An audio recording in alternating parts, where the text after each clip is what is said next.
అగో ఆంటీ ఏం చేస్తున్నావు? నేనా నేను సిప్పలకాయలు తెచ్చుకున్నాపా చేనుకాడికి పోయినా వడగత్తాను పోయినాం మా అత్త నేను పోయినాం.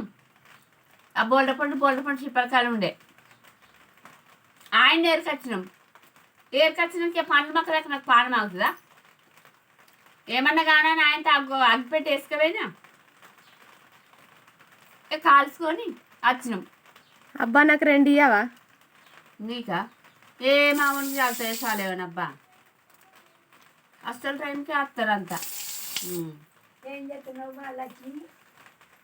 నువ్వు కూడా ఇప్పుడే వచ్చినావా? అంటా ఏం లేదమ్మా నేను ఏసమ్మలో పెట్టుకొని కూర్చున్నా ఇప్పుడు లైట్ పిలుచుడు నువ్వు అటు పిలుచుడు.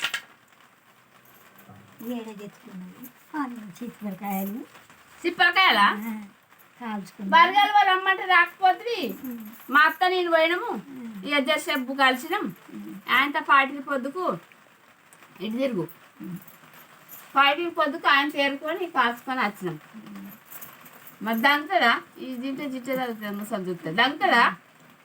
దంగే కాల్చిన కాయలు దంగయా మరి అప్పటి నుంచి ఇట్లా తిను మళ్ళీ పెద్ద పుచ్చలు దిగి పుచ్చలు దిగి పెద్ద పుచ్చద్దా పునాదికైనా వరకు అందరూ తప్పుతారు. మాకు ఇష్టం దొరుకుతుంది తిను దంగుతుందేం దంగుతుందా? దంగుతాయి పండునే మరి పండ్లు మన దాఖల్లో పోతే జామకాయ దంగుతుంది అని చెప్పింది డాక్టర్కు. చెప్పినా ఇట్లా గిట్టు గిట్లా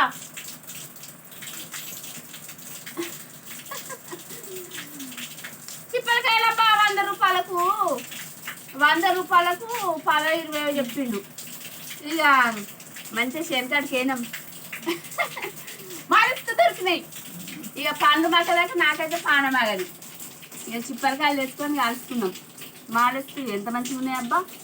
పని కాలువంగా గోసైందబ్బా. కొన్ని కోతులు కూడా కొరికినాయి. నేను మీ శనకాడు ఉన్నాయన్నబ్బా కోతులు. అందరు శనకాడు ఉంటాయి కానీ చిప్పలకాయలు ఉండైతే దొరుకుతలేవు చిప్పలకాయలు. మేమైతే చిన్నగా ఉన్నప్పుడు మా అమ్మ అన్నం లేక చిప్పలకాయలు వేస్తూ ఆ చిప్పలకాయలు తినే పండుకుందాము. ఇప్పుడు పోరగాళ్ళకి చిప్పలకాయలు అన్నది కూడా తెలియదు అబ్బా.